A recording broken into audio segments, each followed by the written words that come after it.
Penyampaian yang terakhir, acara penyampaian penghargaan.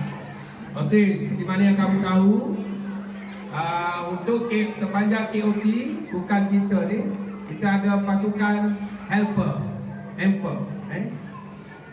Maka untuk itu, sukacitanya pihak sekolah akan menyampaikan penghargaan, okey, di mana kita telah menerima sumbangan daripada Puan Farisha, ibu kepada Iman Hafiz, 2 Ibu Sina dan Amani, 5 Ibu Tina sekali. Okey?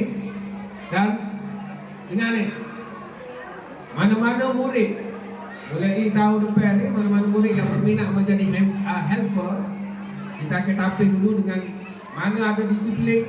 Yang ada disiplin baru kita pilih. Okey, untuk itu saya menjemput Naufa, 6 Ilmu Sina, Wafi, 6 Ilmu Abbas.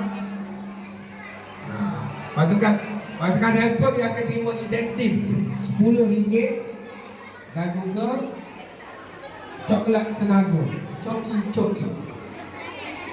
Wafi, 6 Ilmu Abbas, Fazrul Rizki, 6 Ilmu Abbas, Ahmad Faisal, 6 Ilmu Abbas,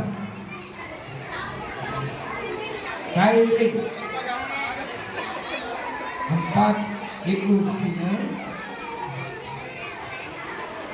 Saiful Azizul, PPKI,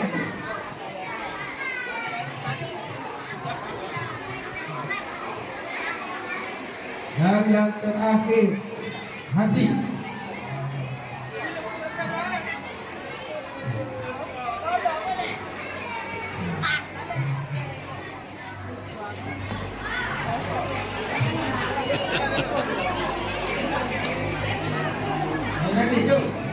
Jom, nak gambar. 3 orang tadi, Haziq, Firdaus,